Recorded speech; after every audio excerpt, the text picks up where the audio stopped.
Horror movies have always used the slasher killer as a symbol of our biggest fears. Since the 1960s, with Psycho, Masked, Deformed, or supernatural killers have taken over the big screen, becoming cultural icons that go beyond the genre itself. Among the dozens of villains created over the decades, some stand out because they seem impossible to beat. These pain-in-the-ass killers, even when they're dead, always find a way to come back and continue chopping people up. And if you ever cross paths with them, you'd probably be counting the days until they get to you. That's why today I'm bringing you 6 slasher killers you'd never beat. If you'd like to see more lists like this one on the channel, you know the drill. Hit that subscribe button, and most importantly, grab your old man's axe and split the like button in half. And here we go.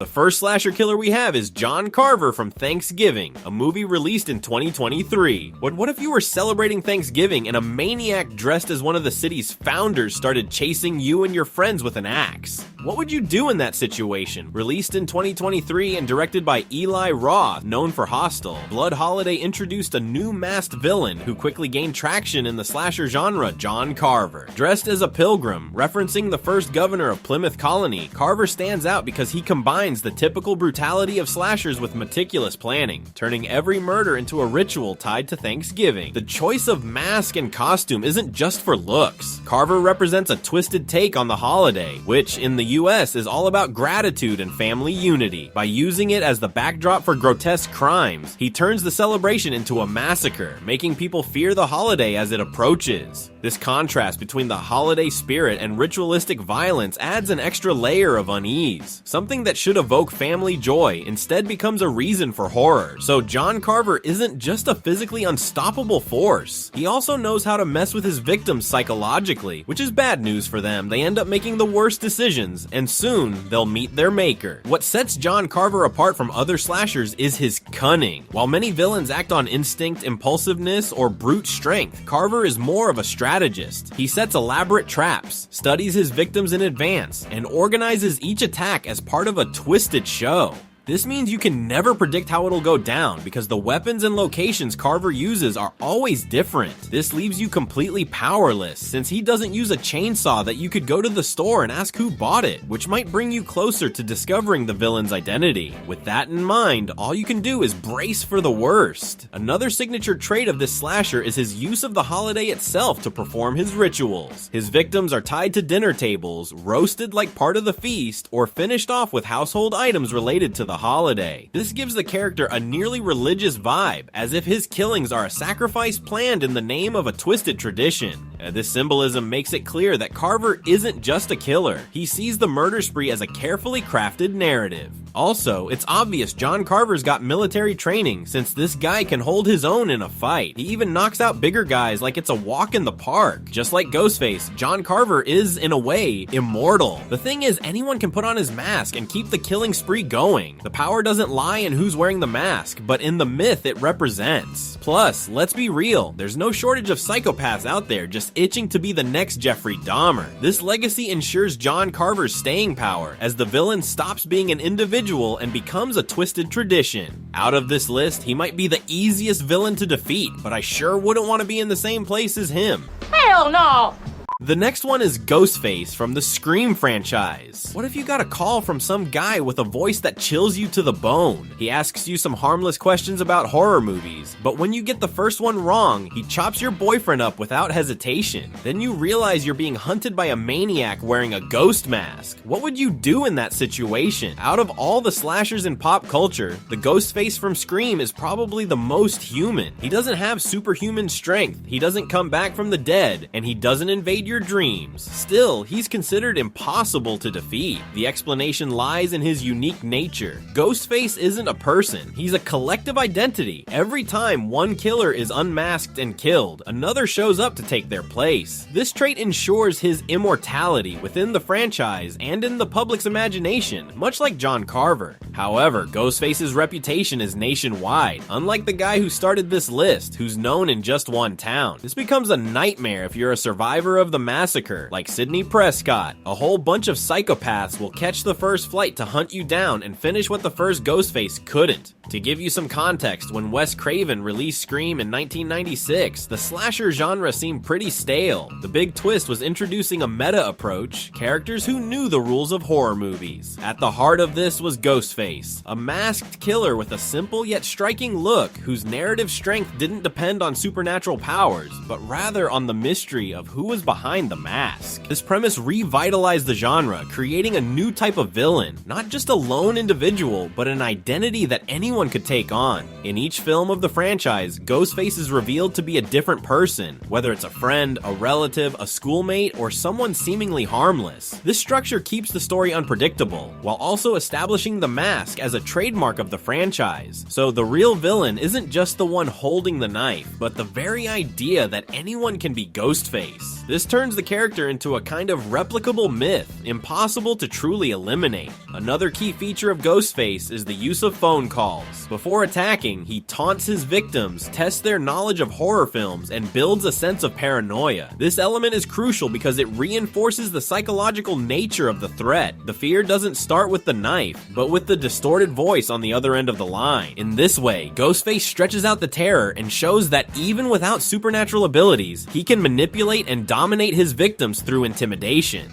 You might be able to fight Ghostface better than he fights you, but he could be that friend who hands you a cold beer during a football game. You drink it and realize it's been spiked with sleeping pills, allowing the villain to tie you up and finish you off. This unpredictability fosters a sense of paranoia because you start to distrust everyone. In Scream 2, Sydney practically condemns her boyfriend to death because she doesn't believe he's innocent, precisely because Ghostface planted false clues to mess with her mind. Finally, with each new movie, Ghostface gets even better. In the first movie, it was just two guys with a knife. By the third movie, he was wearing a bulletproof vest and even using a device that allowed him to mimic the voices of people close to his victims, making it easier to fool them and hunt them down. If we're talking about the latest movie, the upgrades are even more intense, with Ghostface now using heavy-duty weapons like shotguns. If Ghostface were after you, it would be incredibly difficult to trust anyone but yourself, which would leave you isolated and consequently more vulnerable to getting stabbed in the gut. Next on the list is Three Fingers from the Wrong Turn Saga. What if you were hiking the Appalachian Trail in West Virginia when you suddenly hear an eerie laugh coming from the forest? Your answer comes when an arrow nearly hits you in the forehead. Out of nowhere, you find yourself face to face with Three Fingers, a deformed cannibal who hunts anyone who enters his territory to feast on their flesh. What would you do in that situation? Out of all the slasher killers in cinema, Three Fingers is probably the closest to being a force of nature. Unlike supernatural villains like Freddy Krueger or Jason Voorhees, he doesn't have any powers beyond his physical body, yet he's nearly impossible to defeat. The explanation lies in how his origins, environment, and mindset turned him into the perfect predator. Three Fingers comes from a family line marked by incest and social isolation. This condition led to physical deformities, but it also resulted in an incredibly tough body that's perfectly adapted to his harsh surroundings. Not to mention, Three Fingers has undergone some kind of mutation that made him immune to pain. He can still be hurt, but the fact that he feels nothing makes him almost unbeatable in a hand-to-hand fight. He's a wildman who doesn't just survive in extreme conditions, but completely dominates his territory. The contrast between the urban young people in the films and the figure of Three Fingers symbolizes the conflict between civilization and nature. On one side, characters who depend on technology, cars, and firearms. On the other, a hungry hunter who'll do anything to bring home the bacon. What makes him nearly invincible is his ability to adapt to the terrain. For his victims, the forest is an unfamiliar maze. For Three Fingers, it's a hunting ground equipped with traps. This flips the classic cat and mouse logic. No matter how much the victims try to escape, they're always at a disadvantage. In addition, his physical toughness is remarkable. The character survives severe injuries like gunshots, stabbings, and explosions, and still comes back to hunt as if pain isn't even an obstacle. Even if you hide behind rocks or in holes, Three Fingers is a natural tracker and can find your trail just by looking at the ground. If you think hiding in the trees is a good idea, you'll quickly realize that's a terrible plan because this guy is a great climber and could surprise you in minutes. A notable detail of the character is the shrill laugh he lets out after his attacks. This laugh isn't just an aesthetic trait, it reinforces the sadistic nature of the hunt. He doesn't kill just to eat, but to enjoy his victim's despair. This brings him closer to supernatural villains in a psychological sense while keeping his brutal nature intact. If you think you can face him by shooting at him, think again. Three Fingers is capable of dodging quickly, and he's also an expert shooter with firearms, a bow and arrow, knives, and even uses his bare hands to knock people out. So, do you think you'd beat Three Fingers?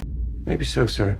On third place, we got the Twisted Mickey Mouse from the movie Mousetrap, released in 2024. What if you were celebrating your birthday at an arcade when a maniac dressed as Mickey Mouse shows up and starts sending all your friends to the grave? What would you do in that situation? Now we're diving into the part of the list where supernatural slashers dominate, and this time I'm talking about the version of Mickey Mouse from Mousetrap. Few things in horror are as effective as subverting symbols of innocence. Cinema has turned dolls, clowns, and even toys into instruments of fear. In Mousetrap, this logic takes aim at a global cultural icon, Mickey Mouse. The figure that's supposed to represent joy, fun, and childhood is twisted into a masked silent killer who hunts down unsuspecting teens at an arcade. This contrast makes him almost unbeatable in the narrative, as he knows the entire place and is capable of teleporting. When Tim, the arcade manager, hears Mickey's mask calling his name, he's possessed and locks up the arcade with a padlock. The problem is that since Mickey is wearing Tim's clothes, at first, you'd think your boss was just messing with you. This would make you freeze up until it's too late to escape.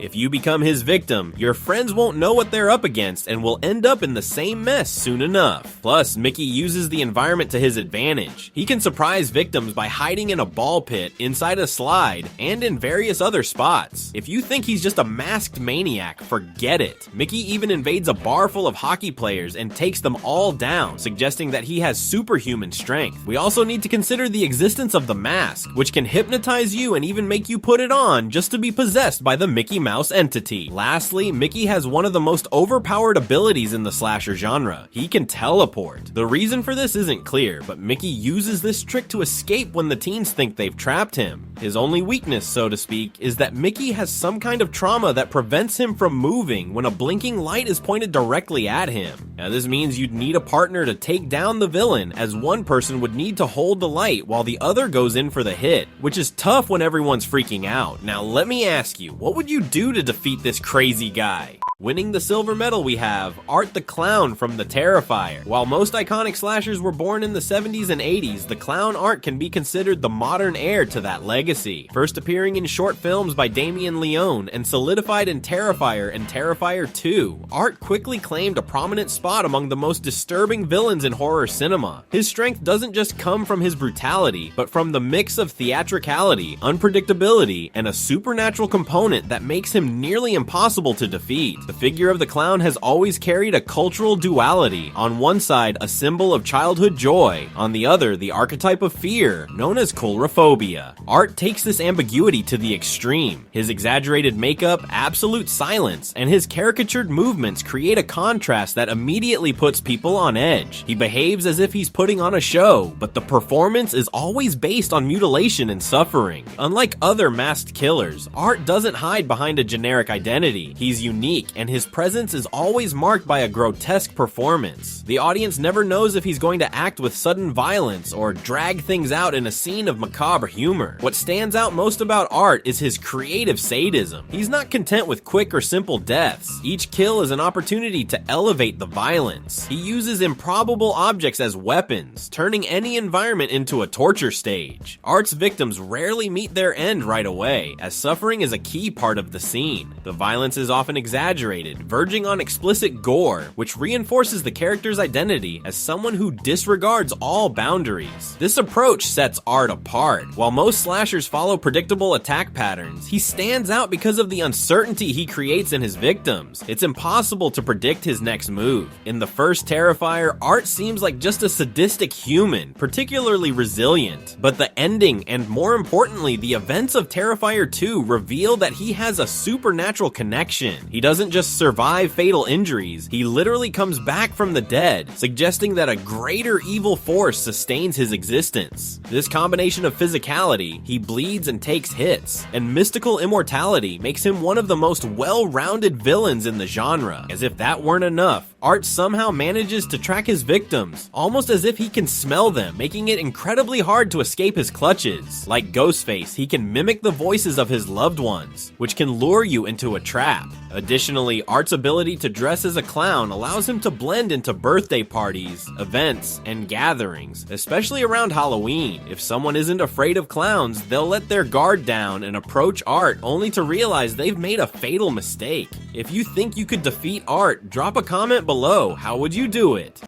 I don't know. It's time to choose the baddest killer in the list, as the golden medal goes to Freddy Krueger from a Nightmare on Elm Street franchise. What if you were exhausted after a long week of work and decided to take that rejuvenating nap? The problem is, you start getting chased by a burned guy with a claw hand, and the worst part is, it's all happening in your dream. What would you do in that situation? Out of all the killers in horror cinema, Freddy Krueger occupies a special place because he doesn't depend on the physical world to exist. Created by Wes Craven in 1984, the villain from A Nightmare on Elm Street transcended the slasher subgenre by introducing a threat that invades the human unconscious. Freddy doesn't just kill, he terrorizes the most intimate territory of people, their dreams, or in this case, their nightmares. That's why even after decades, he remains one of the most impossible villains to defeat. Before becoming the Lord of Nightmares, Freddy was a real man, a serial killer who targeted children, which angered the parents of his victims. As a result, Freddy was burned alive while he was sleeping. This act of collective justice should have ended the story, but in the world of horror, it was just the beginning of a malicious legend. Reborn as a demonic entity, Freddy gained the ability to invade the dreams of the young people of Springwood. This means that once you're on Freddy's radar, you can never sleep again. Otherwise, there's a good chance you won't wake up, because if you die in your dreams, you die for real. In the films, Freddy shows absolute control over the dream world. He can manipulate scenery, distort the laws of physics, and turn everyday objects into torture instruments. A bed can swallow a victim whole, a phone can grow a grotesque tongue, and an ordinary classroom can become a deadly trap. This power makes him invincible because no one can live without sleeping. While other villains can be avoided physically, Freddy is inevitable. Sooner or later, the victim closes their eyes, and that's when he strikes. What's most fascinating about Freddy is that his existence is tied to collective fear. He grows stronger through the memory and terror he causes. When the young people try to forget him, his power weakens, but as soon as his name is remembered, he returns. This places him in a unique position. He is both a character and a myth. Freddy doesn't just need a body, he needs to be talked about, remembered, feared. This means that at any moment, a young person could read about him on the internet and bring him back from hell, since like all urban legends, Freddy is reborn whenever someone starts to believe in him again. Another element that sets Freddy apart from other slashers is his cocky personality. While figures like Michael Myers or Jason Voorhees are silent, Freddy is talkative, ironic, and uses dark humor to humiliate his victims.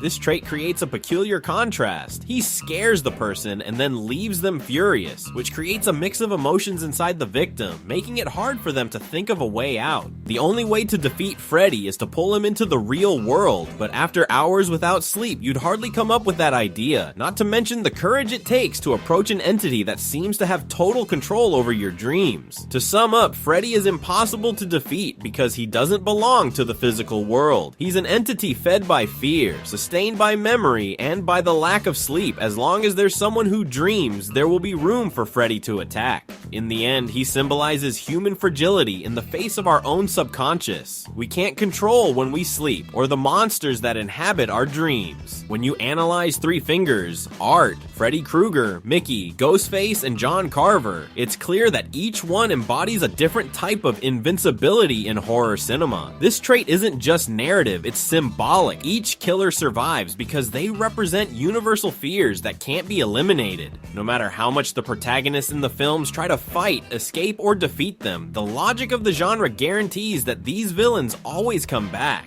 If they could be defeated for good, they would disappear with the last film, which obviously never happens. Now, I want you to make a ranking in the comments, placing which of these villains would be the easiest and hardest to defeat. Let's chat. Don't forget to hit the like button so this content reaches as many people as possible.